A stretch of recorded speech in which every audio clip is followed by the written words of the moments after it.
I'm Molly Caron with ICTV, and I am happy to have Rory Sutherland to speak with me today. You're from the downtown Eastside Neighbourhood House. You're the executive director.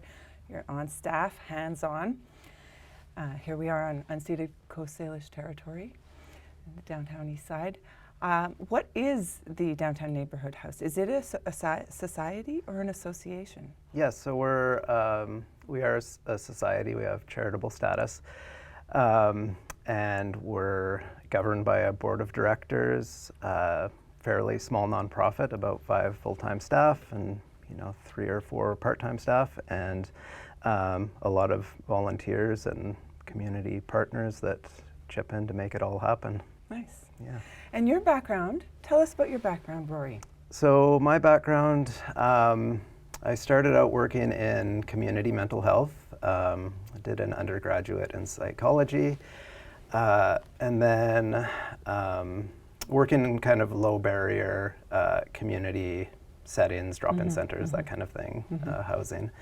And so I started working with social workers actually, and really liked the perspective they brought to things, and ended up going back to school and doing a master's in social work.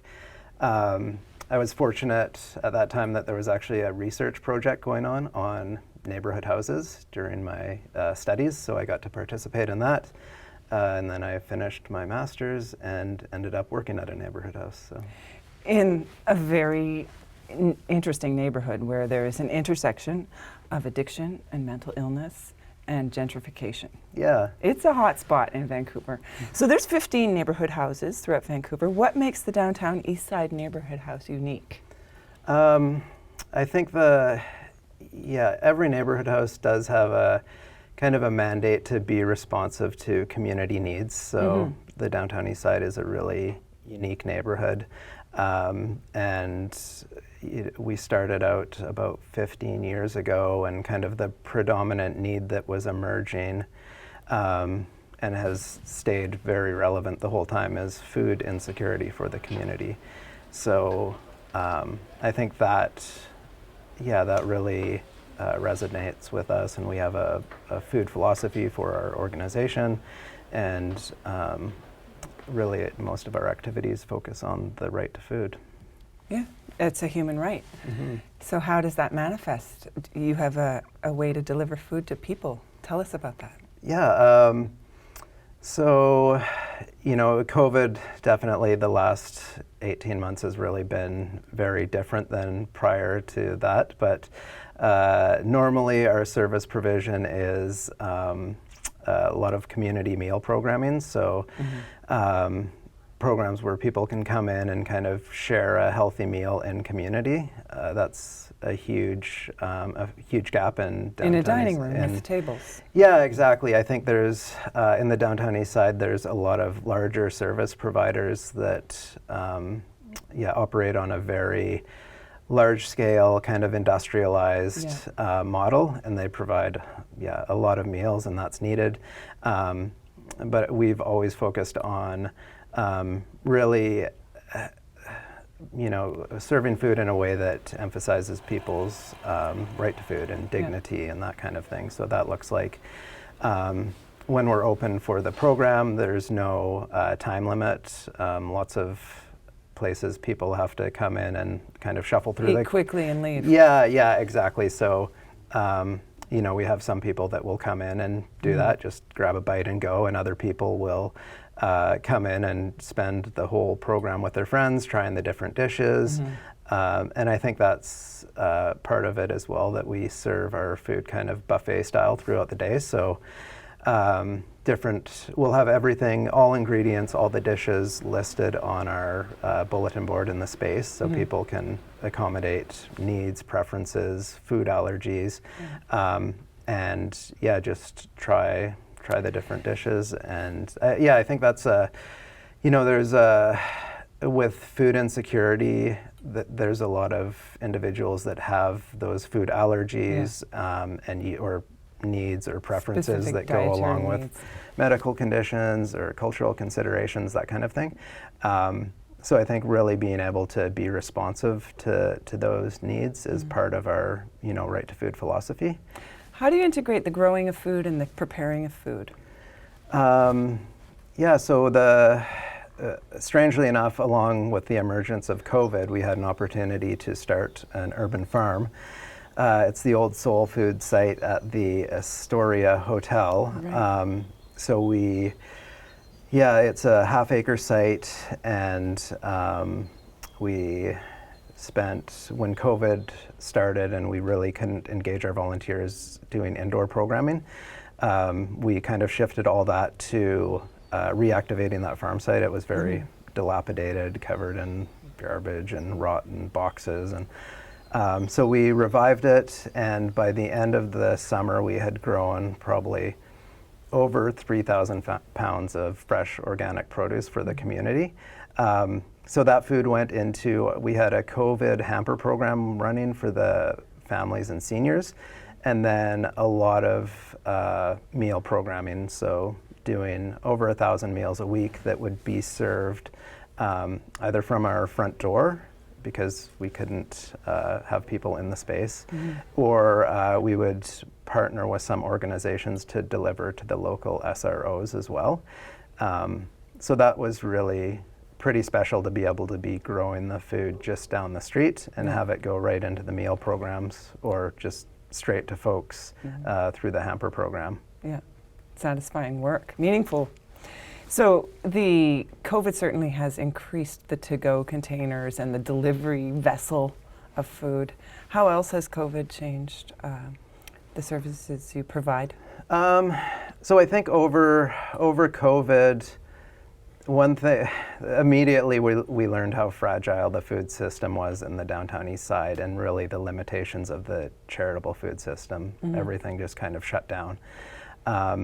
And then what kind of emerged was smaller organizations, workers groups that were already doing the work, coming together with community members, peers, volunteers, that were kind of around and available to help with these emerging food needs. So you made new alliances. Yeah, new alliances, and then I think also funding became available to actually hire more community members to support in the work.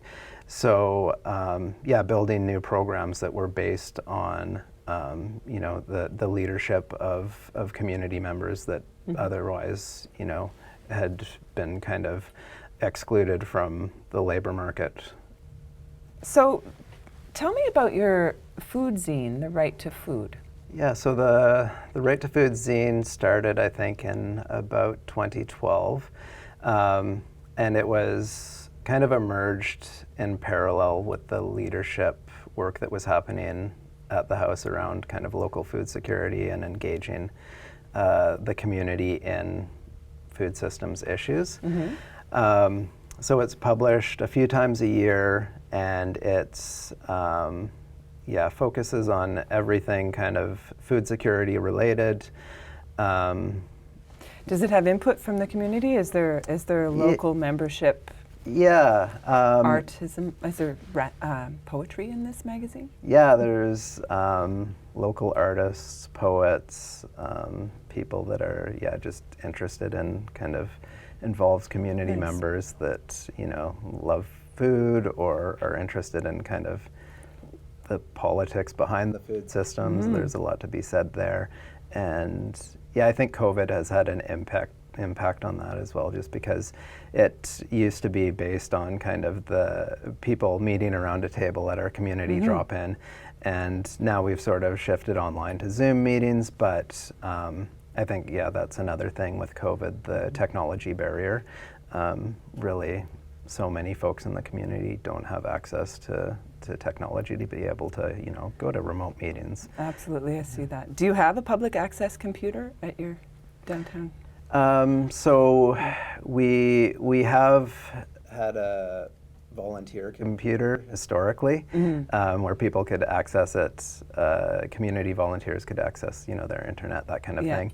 But I think we've over the last few years we've been kind of expanding, and our space is very small, so we're really struggling with that, I think, but we're looking at, our space will be renovated soon, and we're going to double the size of the space is the plan. So, And yeah.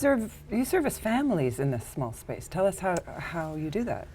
Yeah, so our space is very small, kind of 1,700 square feet, and probably half of our programming is community programming, community food security programming, and then the other half would be family programming. So that's family drop-in a few times a week, and we have a kids kitchen, cooking skills program, and tutoring program and art program. So in our small space, there's kind of a lot of programming happening in parallel, and we also have a lot of community partners that come into the space. The Women's Center facilitates a Chinese seniors community kitchen there, and we're always sharing the kitchen for events or small community food initiatives. Yeah. Rory, you touched on a leadership program. I'm very curious. How do you nurture and encourage young or old leaders in the downtown neighborhood house, downtown Eastside neighborhood house? Yeah. So for the last 4 years, we've had funding through the Vancouver Foundation to do leadership development work, and I think there's an encouraging piece of it. I think that it's also just a bit of a mobilization, and that we have a project leader, but there's so many community leaders in the downtown Eastside that have been doing so much work for so many years, and I think this project is a place for those folks to come together and really define what is important to them, the issues they wanna work on. And the neighborhood house is, we've got space and resources and some staff support. But really our, the whole idea of leadership development is even a bit uncomfortable in that really it's, the leadership is there. It's just a matter of kind of providing the space for people to kind of use those skills, really. So it's a safe space for leaders and followers, sounds like. Sure. And it's right on Hastings. Tell us, it's beside the UGM. Yeah, so we're at 573 East Hastings, basically between UGM and Sheway Crabtree. And you have a website that people can look deeper into your... Yeah, it's DTESNhouse.ca. Or just Google Downtown Eastside Neighborhood House. Yeah, and if anyone wants to donate a computer to your common space, they yeah. could. Well, it's wonderful to hear about your programs and the community engagement work that you're doing. Thank you very much for joining us, Rory Sutherland. Thank you for the opportunity. It was great to be here. Yeah, it's a puzzle that will continue. It's a work in progress, the Downtown Eastside. I hold it dear. And we at ICTV would like to shine a light on it. So maybe you have a story you'd like to get in touch with us. We'll tell it, help tell it. Thanks again, Rory. Thank you so much. Okay.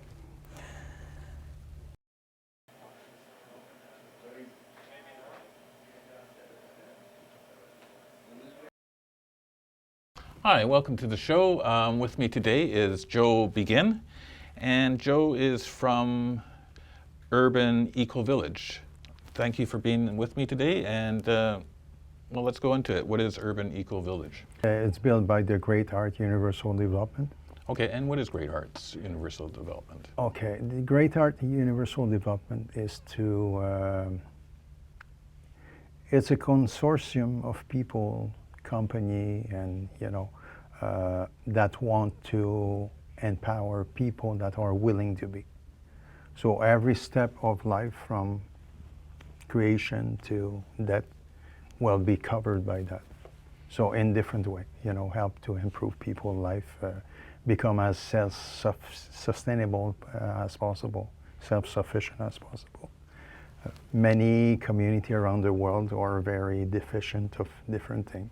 So we want to develop new ways and help them learn how to achieve their self-sustainability. So it's community building. Yeah, exactly. And how did Great Hearts get started? Well, the Great Heart is a long ID. It started in 1993 when one of my sisters died. Okay. So she was very generous. So I say, we should make, something to honor her. And then 2 days later, I got my grandmother that died. That was also very generous. So I say, let's do foundation, this and that. And then the only word that came to my mind was the great heart, because both were very generous. And then there was a lot of people, other people that I thought about. And I said, we should do something to honor them and to share what they were doing, their generosity and, their philosophy and things like that, and share it to everyone. So that's where the great heart started. And so Urban Eco Village came out of this project? Yeah. Can you explain how that happened, how that was developed? Okay. Urban Eco Village is, there's a big crisis around the world about, regarding homeless and lack of food. Right. So I did an aquaponic design course. Okay. As well as a advanced permaculture design course. Okay, now can you explain a little bit to people that might not know what aquaponics is? Yeah, okay. Yeah. Aquaponic is the combination of aquaculture, which is raising fish, and hydroponic, which is growing plants with no soil, so into water or different media bed. So the waste of the fish is converted to become the nutrient for the plant. The same way as we use compost, into farming. And the plant filter the water and send it back to the fish. So it's a symbiotic system that grow totally organic food, and that can be done into any environment from minus 55 degrees in Siberia to plus 55 degrees in the desert. So I thought, the average vegetable travels something like 2,000 miles. I think that we should develop new ways to be able to grow them locally. And while growing them locally, we can grow locally, sell locally, and raise money to fix the housing problem. So that's where the Urban Eco Village idea came. And you're working on getting gardens on each building, is that right? Eventually, yes. So the Eco Village would be a place where first some people can live. We can demonstrate that we can make an Eco Village in a city, into a big city, and the people that are homeless can live together and build, and do different projects together. Right. Like I said, the people that are willing to be empowered. Right. So you cannot force someone that is not ready for that. So through that, we can do reinsertion program. We can do detox program. We can do a lot of, to help empower the community. Right. So right now you're looking for land, I understand? Yeah, we're Okay. looking for land where we can build the first demo. Right. Okay. And is there any part of the city that you're looking in particular? Yeah, there's a place that belongs to the city. Uh-huh. It's a land in between the railway and the Powell overpass. Okay. So it's about 10 meter by 300 meter. Right. So that would be perfect for that kind of project. And then that way we don't see, the people that are not in my backyard, because, it's already industrial area. So have you approached the city about this project? Yeah, I made a call so far. I'm Okay. trying to reach another person Okay. and refer me. So first I had to identify who owns the land. So that's done. So we're trying Right. to get in touch with them. Vancouver keep on claiming that they want to become the greenest city in the world. Right. And the Urban Eco Village could help them to achieve that goal. Right. Because once we can demonstrate first that we can fix the housing crisis and that we can grow locally, then we can train the people. And you can eventually even have bylaw for any new construction project, where you would have, a green roof.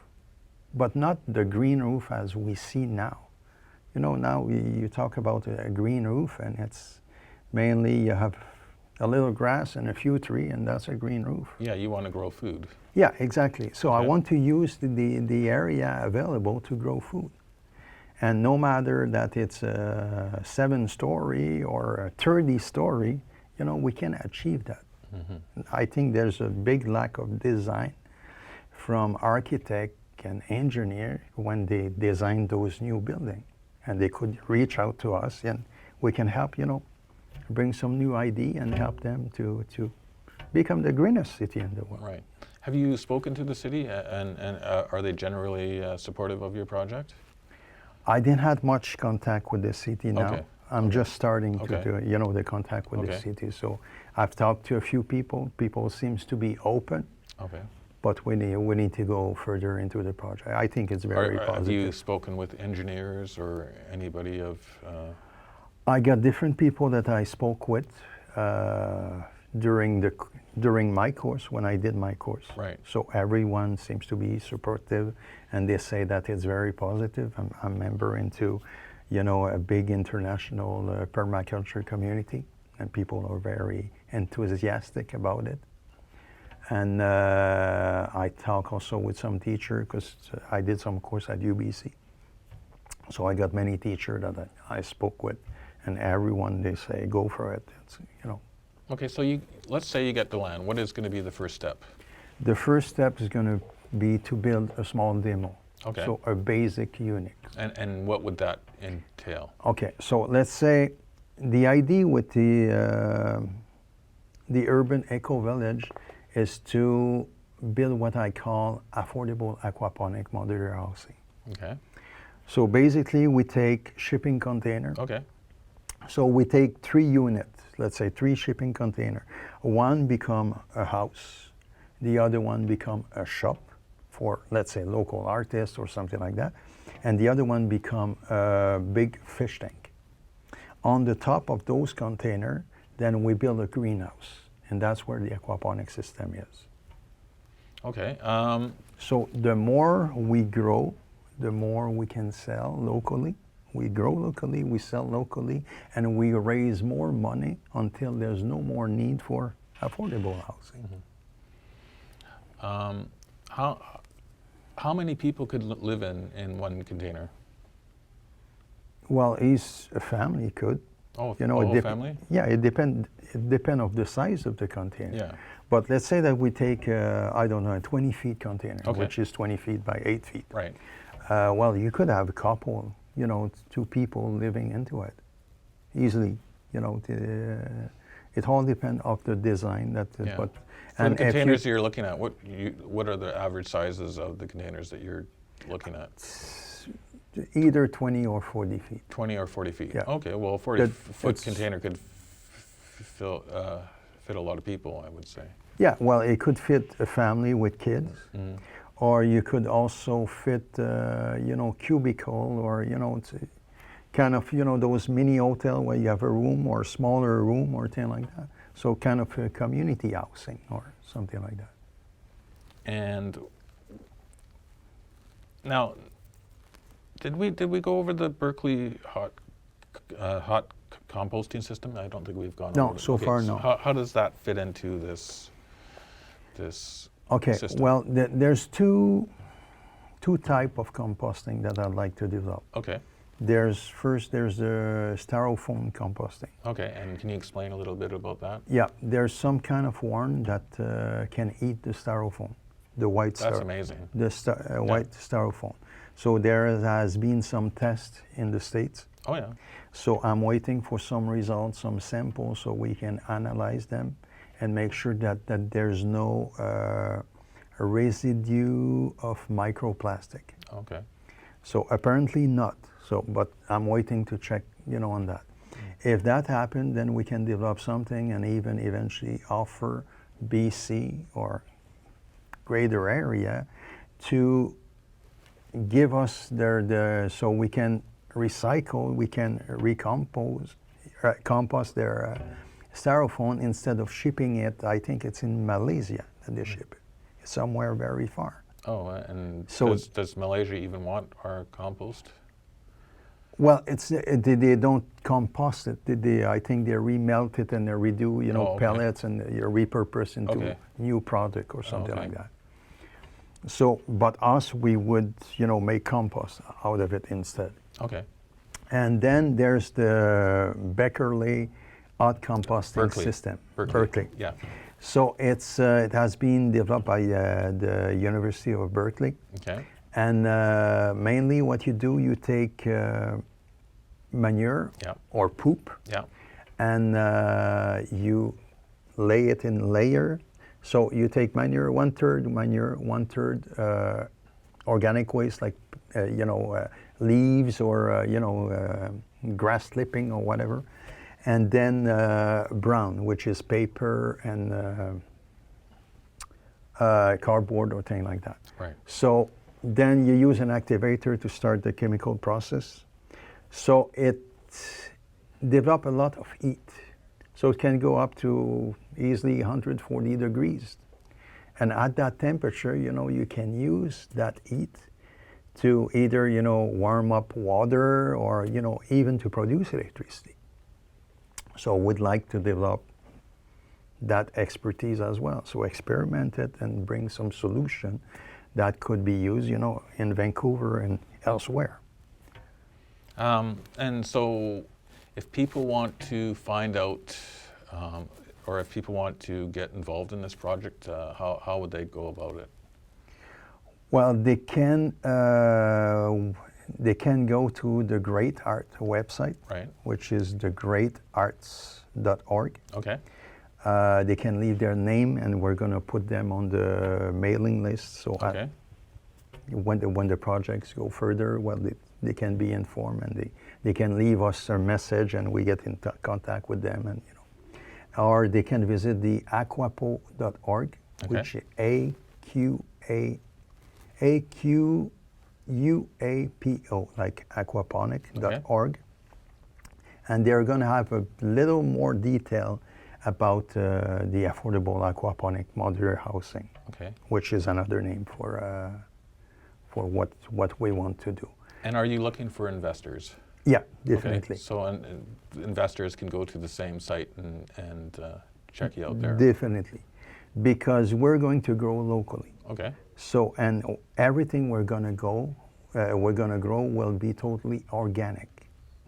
So we think that we'll be able eventually to offer organic for the price of non-organic. And that's gonna be grown locally, and that's gonna produce, a lot of job and, help the housing crisis. So everything is gonna stay in the community. Joe, I thank you for being with me today, and we look forward to working with you in the future, and thank you for joining us. Good night.